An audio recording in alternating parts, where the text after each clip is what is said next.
नमस्कार साथियों, स्वागत है आप सभी का। दोस्तों, हम कर रहे हैं यहाँ पर उत्तराखंड के विभिन्न एग्जाम की तैयारी, जैसे कि जीके ट्रिपल एससी के अंतर्गत आने वाली परीक्षाएं और उत्तराखंड पुलिस में अभी जो एसआई और कांस्टेबल की भर्ती चल रही है उसके लिए हम यहाँ पर तैयारी कर रहे हैं। तो आप भी अगर ये तैयारी करना चाहते हैं मेरे साथ जुड़िए, चैनल को सब्सक्राइब कीजिए, वीडियो को लाइक और शेयर साथ में ज़रूर करना है। तो शुरू करते हैं आज की क्लास। पहला क्वेश्चन है, भारतीय संविधान को कब अंगीकृत किया गया? तो भी अंगीकृत बोले तो 26 नवंबर 1949 लगाएंगे, लागू बोलोगे तो 26 जनवरी 1950 लगाओगे, ठीक है। और पारित बोलेगा तो पारित में भी 1949 वाला ही लगाना है। क्वेश्चन नंबर 2, कांग्रेस के किस अधिवेशन में स्वराज की मांग की गई? तो ये कोलकाता अधिवेशन था 1906, ठीक है। यहाँ पर पहली बार यहाँ पर उन्होंने स्वराज की मांग की थी।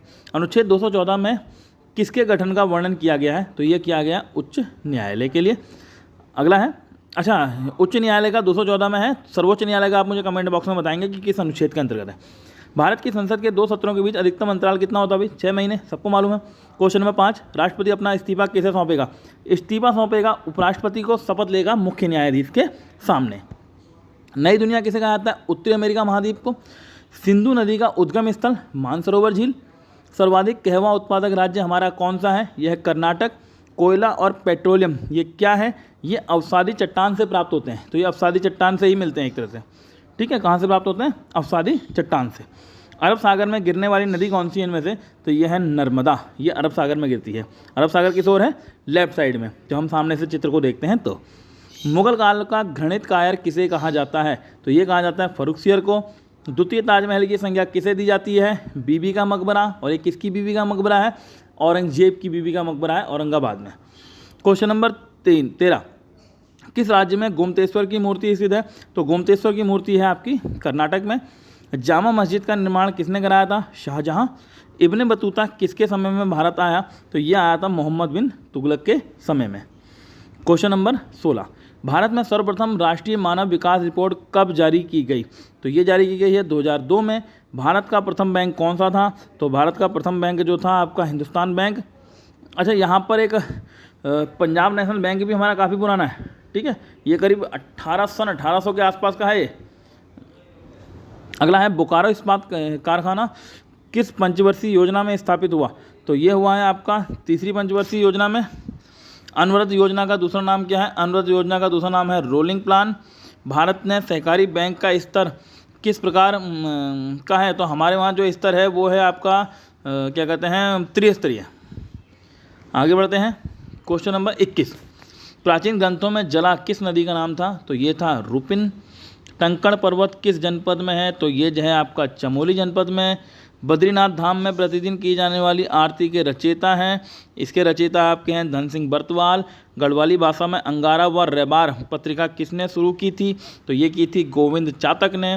पंवार शासकों की प्रथम राजधानी कहाँ थी? तो इनकी राजधानी थी चांदपुर गढ़ी, ठीक है। चांदपुर फेमस है इनके लिए, पंवार शासकों के लिए। निम्न में से कौन जौनसारी गायक हैं? तो बताना है आपको इसमें से जौनसारी गायक कौन है। जगत राम वर्मा, नंदलाल भारती, फकीरा सिंह चौहान। तो ये तीनों के तीनों जौनसारी गायक हैं हमारे, ठीक है। 27वां क्वेश्चन, गढ़वाली समाचार पत्र के संपादक कौन थे? तो ये थे विशंबर दत्त चंदोला। श्रीनगर की स्थापना किसने की थी? महीपति शाह। किस नदी को पुराणों में कौमुदी कहा गया है? तो ये कहा गया है खो नदी को। बीरावली छाकरी वाली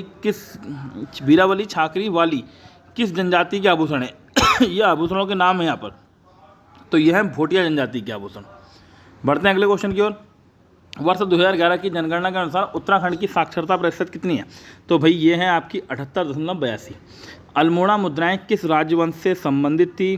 तो ये जो आपकी संबंधित थी कुड़िंद से, ठीक है। बी ऑप्शन सही है। उत्तराखंड की प्रथम महिला पुलिस महानिदेशक थी कंचन चौधरी भट्टाचार्य। निम्न में से किसे पद्मश्री पुरस्कार नहीं मिला है? तो इनमें से नहीं मिला है पद्मश्री पुरस्कार सुमित्रा नंदन पंत को। उत्तराखंड में कौन सा आभूषण हाथ में पहनने वाला है? तो हाथ में पहनते हैं तुग्यल। क्वेश्चन नंबर बढ़ते हैं, अगला है 36, ए आय ये वर्ण क्या कहलाते हैं? तो ये कहलाते हैं आपके कंठ और तालव्य। क्वेश्चन नंबर 37, तुम कब आओगे? इस वाक्य में उचित विराम चिन्ह क्या है? तो प्रश्नवाचक विराम आएगा।